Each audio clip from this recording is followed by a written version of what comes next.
LB29. Un cuento. El cuento empieza diciendo que un león iba embarcado en un barco con otros marineros. Una vez, en el océano Atlántico, se apartó un poco de las actividades de a bordo porque hacía tiempo que le parecía todo muy ruidoso y tumultuoso, y no se identificaba mucho.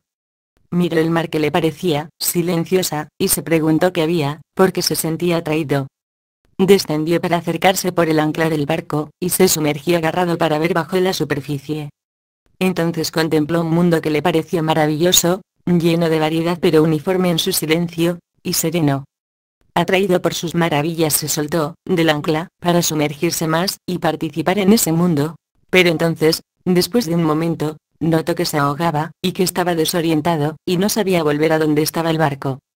Había llegado muy al fondo, y no tenía manera de llegar a la superficie, ni se orientaba en las direcciones. Entonces vio la cara de una sirena que se acercó a él y que a él le pareció que representaba todo el mar, su paz y armonía y serenidad y silencio. Todo ese mundo desconocido. A ella, él le pareció extraño, pero, intuitivamente, comprendió su situación.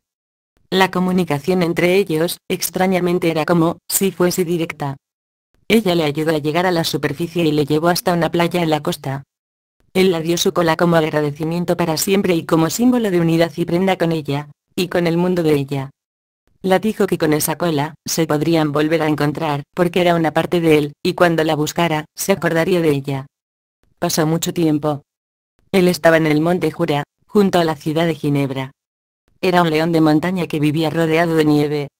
Allí había otros leones. Había llegado a un punto en que no se identificaba a sí mismo como león, porque todo lo que veía, le parecía horrible. No se identificaba con los leones que veía ni con el ruido y el tumulto, la crueldad, la caza y cómo la sangre circulaba sobre la nieve. Una vez, en esta pesadilla, llegó a un punto de tal odio hacia sí mismo que desesperado y atormentado salió corriendo, sin dirección cuesta abajo del monte hasta el lago Alemán, que se encuentra abajo del monte Jura y junto a la ciudad suiza de Ginebra. En este tiempo ella había estado cada vez más tiempo en la superficie del mar, para ver mejor el horizonte, y para verle mejor, si él llegaba, y para facilitar que él también la viera. El anhelo expresado, en ella de conciliación de los dos mundos, y de una reunión personal, hizo que ella se hiciese tan sutil que extendiese hasta las nubes con el agua del mar que el sol iba evaporando en la superficie. Había viajado en una nube que había descargado en los Alpes en el monte Jura descendiendo, como lluvia de nieve y luego quedando como nieve sólida en el suelo de las laderas del monte. En un deshielo, una vez, había descendido desde el monte hasta el lago Alemán. Allí se sentía en un lugar extraño aunque era agua, alejada y separada del mar y solitaria. Pero desde ahí veía la tierra que se elevaba alrededor, era como un mundo muy especial.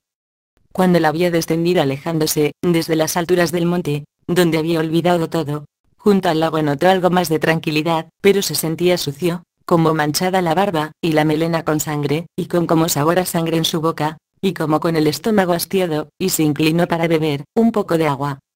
Entonces pudo mirar el reflejo de su rostro en el agua, pero lo que vio, fue el rostro de ella que estaba allí y se había acercado al lugar de la orilla al que un león lejano se dirigía.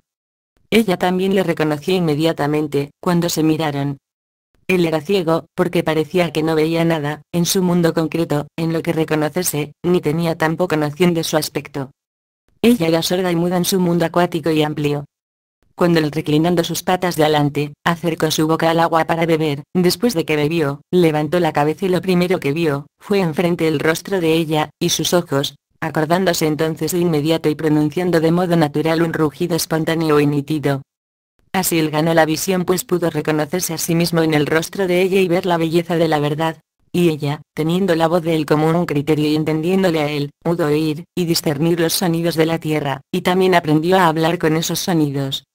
La cola de león, que la había dado ella la usaba como coleta con la que podía recoger su cabello, así él más allá de dudas podía saber que era verdad.